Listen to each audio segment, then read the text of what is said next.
ನಮಸ್ಕಾರ, ಎಲ್ಲರಿಗೂ ಕನ್ನಡತಿ ಅಡುಗೆ ಚಾನಲ್ಗೆ ಸ್ವಾಗತ. ನಾನು ಚಪಾತಿಯಿಂದ ಒಂದು ರೆಸಿಪಿಯನ್ನು ಮಾಡಿ ತೋರಿಸ್ತಾ ಇದ್ದೀನಿ. ಎಷ್ಟೋ ರೆಸಿಪಿಗಳನ್ನ ನೀವು ಟ್ರೈ ಮಾಡಿರ್ತೀರಿ, ಆದರೆ ಈ ರೀತಿ ಅಂತೂ ಖಂಡಿತನೂ ಟ್ರೈ ಮಾಡಿರಲ್ರಿ. ಈಸಿನೂ ಟೇಸ್ಟಿನೂ. ಈ ರೀತಿ ಮಾಡಿಕೊಟ್ರೆ ಮಕ್ಕಳಿಗೆ ಅಷ್ಟೇ ಅಲ್ಲ, ದೊಡ್ಡವ್ರು ಕೂಡ ತುಂಬಾ ಇಷ್ಟ ಆಗ್ತದೆ. ಇಲ್ಲಿ ನೋಡಿ, ನಾನು 2 ಚಪಾತಿಯನ್ನು ತೊಗೊಂಡಿದ್ದೀನಿ. ದೊಡ್ಡ ಚಪಾತಿಯನ್ನೇ 2 ತೊಗೊಂಡಿದ್ದೀನಿ.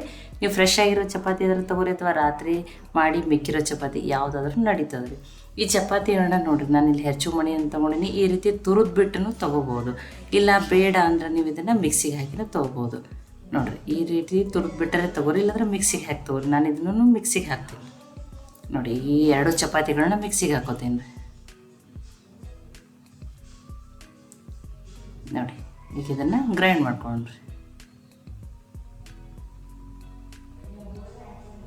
ನೋಡಿ, ಗ್ರೈಂಡ್ ಮಾಡ್ಕೊಂಡಿದ್ದೀನಿ. ಈ ರೀತಿ ಇರಲಿ ರೀ.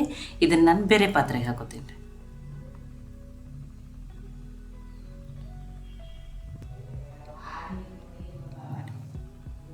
ಇದಕ್ಕೊಂದು ಸ್ವಲ್ಪ ಕೊತ್ತಂಬರಿ ಸೊಪ್ಪನ್ನು ಹಾಕ್ತೀನಿ. ಒಂದು ಅರ್ಧ ಈರುಳ್ಳಿನ ಸಣ್ಣದಾಗಿ ಕಟ್ ಮಾಡಿ ಹಾಕ್ತಾಯಿದ್ದೀನಿ ರೀ.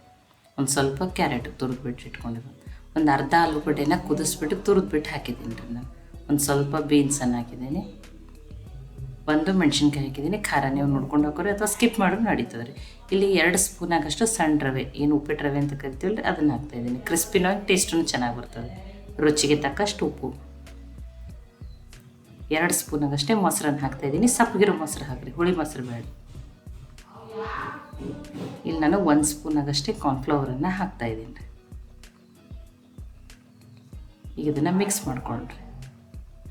ನೋಡಿ, ಇಲ್ಲಿ ನೀರು ಹಾಕಿ ಹಿಟ್ಟನ್ನು ಕಲಿಸ್ಕೊಬಾರ್ದು ರೀ. ಮೊಸರಲ್ಲೇ ಈ ಹಿಟ್ಟನ್ನು ಕಲಿಸಿ. ಇಲ್ಲ ನಿಮ್ಗೆ ತುಂಬಾ ಗಟ್ಟಿ ಅನ್ಸಕತ್ತಿತ್ತಂದ್ರೆ ಸಾಫ್ಟಾಗಿಯೇ ಕಲಿಸ್ಕೋರಿ, ಭಾಳ ಗಟ್ಟಿ ಕಲಿಸ್ಕೊಬೇಡ್ರಿ. ನಿಮ್ಗೆ ಗಟ್ಟಿ ಅನ್ಸಕತ್ತಿದ್ರೆ ನೀವು ಇನ್ನೊಂದು ಸ್ಪೂನ್ ಅಥವಾ ಇನ್ನೂ 2 ಸ್ಪೂನ್ ಹಾಕ್ಕೊಂಡು ಮೊಸರು ಹಾಕಿನೇ ಕಲಸಿ ರೆಡಿ ಮಾಡ್ಕೊರಿ. ಈಗ ಇದು ಹಿಟ್ಟು ಕಲಸಿ ಕರೆಕ್ಟಾಗಿ ರೆಡಿ ಆಗಿದ್ರಿ. ನೋಡಿ, ಕೈಗೊಂದು ಸ್ವಲ್ಪ ಎಣ್ಣೆ ಹಚ್ಕೊಂಡು ಸಣ್ಣ ಸಣ್ಣ ಬಾಲ್ಸ್ಗಳನ್ನ ಮಾಡ್ಕೊತೀನಿ. ನೋಡಿರಿ, ಇಷ್ಟಿಷ್ಟೇ ಸಣ್ಣ ಸಣ್ಣ ಬಾಲ್ಸ್ ಮಾಡ್ಕೊಂಡು.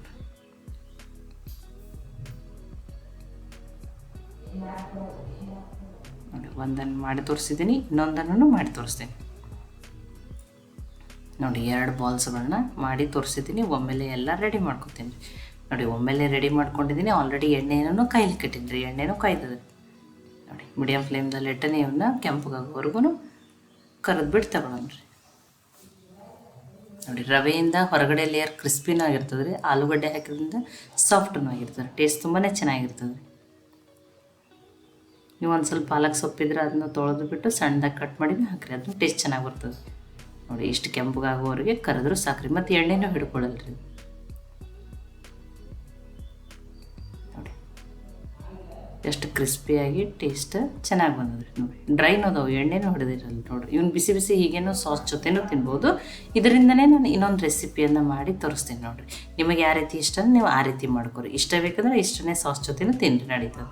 ಈಗ ಇನ್ನೊಂದು ಪ್ಯಾನ್ಗೆ ನಾನು 1 ಸ್ಪೂನ್ ಆಗಷ್ಟು ಎಣ್ಣೆಯನ್ನು ಹಾಕ್ತಾಯಿದ್ದೀನಿ. ಎಣ್ಣೆ ಕಾಯ್ಲಿರಿ. ಎಣ್ಣೆ ಕಾಯ್ದ್ಮೇಲೆ ಇದಕ್ಕೊಂದು ಸ್ವಲ್ಪ ಹಸಿ ಶುಂಠಿಯನ್ನು ಕಟ್ ಮಾಡಿ ಹಾಕ್ತಾಯಿದ್ದೀನಿ. ಒಂದು ಸ್ವಲ್ಪ ಬೆಳ್ಳುಳ್ಳಿ, ಒಂದು 5 ಬೆಳ್ಳುಳ್ಳಿ ಸಣ್ಣ ಕಟ್ ಮಾಡಿ ಹಾಕಿದ್ದೀನಿ ರೀ. ಒಂದು ಅರ್ಧ ಈರುಳ್ಳಿನ ಉದುದಾಗಿ ಕಟ್ ಮಾಡಿ ಹಾಕಿದ್ದೀನಿ ರೀ. ಒಂದು ಕ್ಯಾಪ್ಸಿಕಮ್ ಹಾಕಿದ್ದೀನಿ. ಈಗ ಹೈ ಫ್ಲೇಮ್ನಲ್ಲಿ ಇಟ್ಟನೆ ಇವನ್ನ ಫ್ರೈ ಮಾಡ್ಕೊತೀನಿ. ಅಂದರೆ ಅದು ಕ್ರಿಸ್ಪಿನೆಸ್ ಹೋಗಬಾರ್ದು ರೀ, ಸ್ವಲ್ಪನೇ ಬೇಯ್ದ್ರೆ ಸಾಕ್ರಿ.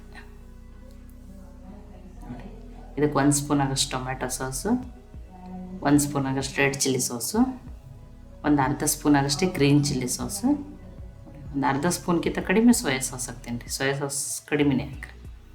ನೋಡಿ, ಈಗ ಇದನ್ನು ಮಿಕ್ಸ್ ಮಾಡ್ಕೊತೀನಿ ರೀ. ನೀವು ಕಾಳು ಮೆಣಸಿನ ಪುಡಿ ಇತ್ತಂದ್ರೆ ಒಂದು ಅರ್ಧ ಸ್ಪೂನ್ ಆಗಷ್ಟು ಹಾಕಿರಿ, ನಡೀತದೆ. ನೋಡಿ, ಆ ಸಾಸನ್ನು ಬೇಯಿಸ್ಕೊಂಡಿನಿ ಹೈ ಫ್ಲೇಮ್ದಲ್ಲಿ ಇಟ್ಟನೆ. ಈಗ ನಾನು ಇಲ್ಲಿ 1 ಸ್ಪೂನ್ ಆಗಷ್ಟು ಕಾರ್ನ್ಫ್ಲವರನ್ನು ನೀರಿನಲ್ಲಿ ಕಲಿಸ್ಬಿಟ್ಟು ಹಾಕ್ತಾಯಿದ್ದೀನಿ ರೀ. ಆ ಗ್ರೇವಿಗೆ ಒಂಥರ ಥಿಕ್ನೆಸ್ ಬಂದು ಟೇಸ್ಟೂ ಚೆನ್ನಾಗಿ ಬರ್ತದೆ ರೀ. ನೋಡಿ, ಅದನ್ನೂ ಹಾಕಿ ಬೇಯಿಸ್ಕೊಂಡಿದ್ದೀನಿ. ಇಲ್ಲ ತುಂಬಾ ಗಟ್ಟಿ ಅನ್ಸಕತ್ತಾರೆ ಸ್ವಲ್ಪ ನೀರನ್ನು ಆ್ಯಡ್ ಮಾಡಿ ನಡೀತದೆ. ಇಲ್ಲ, ಇನ್ನೊಂದು ಸ್ವಲ್ಪ ಉಪ್ಪನ್ನು ಹಾಕ್ತಾಯಿದ್ದೀನಿ. ಉಪ್ಪನ್ನು ಹಾಕ್ಕೊಂಡು ಮಿಕ್ಸ್ ಮಾಡ್ಕೊಂಡಿದ್ದೀನಿ. ಈಗ ಬಾಲ್ಸ್ಗಳನ್ನ ಹಾಕೊಂಡ್ರಿ. ಆ ಗ್ರೇವಿ ಜೊತೆ ಈಗ ಮಿಕ್ಸ್ ಮಾಡ್ಕೊಂಡ್ರಿ. ನೀವು ಯಾವಾಗ ಇದನ್ನ ಸರ್ವ್ ಮಾಡ್ತಿರ್ತಿರಲ್ಲ ಆವಾಗನೇ ಆ ಕರೆದಿರೋ ಬಾಲ್ಸನ್ನೇ ಹಾಕಿರಿ. ಈಗ ಮಿಕ್ಸ್ ಆಗ್ಯದ, ಗ್ಯಾಸನ್ನು ಆಫ್ ಮಾಡಿ ಇನ್ನೊಂದು ಸ್ವಲ್ಪ ಕ್ಯಾಬೇಜನ್ನು ಹಾಕ್ತಾಯಿದ್ದೀನಿ. ಸ್ಪ್ರಿಂಗ್ ಆನಿಯನ್ ಇದ್ರೂ ಹಾಕಿರಿ. ನೋಡಿ, ಈಗ ಅದನ್ನು ಮಿಕ್ಸ್ ಮಾಡ್ಕೊಳ್ಳೋಣ್ರಿ. ನೋಡಿ, ಚಪಾತಿಯಿಂದ ಮಾಡಿರುವ ಟೇಸ್ಟಿಯಾಗಿರುವಂಥ ಮಂಚೂರಿಯನ್ನ ರೆಡಿ ಆಗಿದ್ರಿ. ಬಿಸಿ ಬಿಸಿಯಾಗಿ ತುಂಬಾ ಟೇಸ್ಟಿಯಾಗಿರ್ತದೆ ರೀ. ಚಪಾತಿದಿಂದ ಮಾಡಿದೆ ಅಂತ ಹೇಳಿ ಗೊತ್ತೂ ಸಿಗಲ್ಲ ರೀ. ಟೇಸ್ಟಿನೂ ಅದ, ಹೆಲ್ದಿನೂ ಅದ. ಮನೆಯಲ್ಲಿರುವ ಸಾಮಗ್ರಿಗಳನ್ನ ಬಳಸಿನೇ ಮಾಡ್ಯಾರ. ನೋಡಿ ಈ ರೀತಿ ಮಾಡಿಕೊಟ್ರೆ ಮಕ್ಕಳಿಗೆ ಅಷ್ಟೇ ಆಗ್ತದೆ, ದೊಡ್ಡವರು ಕೂಡ ತುಂಬಾ ಫೇವ್ರೇಟ್ ಆಗ್ತದೆ ರೀ. ಈ ರೆಸಿಪಿ ನಿಮ್ಗೆ ಇಷ್ಟ ಆಗಿದ್ರೆ ಲೈಕ್ ಮಾಡಿ, ಶೇರ್ ಮಾಡಿ, ಕಮೆಂಟ್ ಮಾಡಿರಿ. ಖಂಡಿತನೂ ಟ್ರೈ ಮಾಡಿ ನೋಡಿರಿ. ಮತ್ತೆ ಒಳ್ಳೆ ರೆಸಿಪಿ ಜೊತೆ ಸಿಗೋಣ. ಎಲ್ಲರಿಗೂ ಧನ್ಯವಾದಗಳು. ಕನ್ನಡತಿ ಅಡುಗೆ ಚಾನಲನ್ನು ಸಬ್ಸ್ಕ್ರೈಬ್ ಮಾಡಿ, ಬೆಲ್ ಐಕಾನ್ ಪ್ರೆಸ್ ಮಾಡೋದನ್ನು ಮರಿಬೇಡ್ರಿ.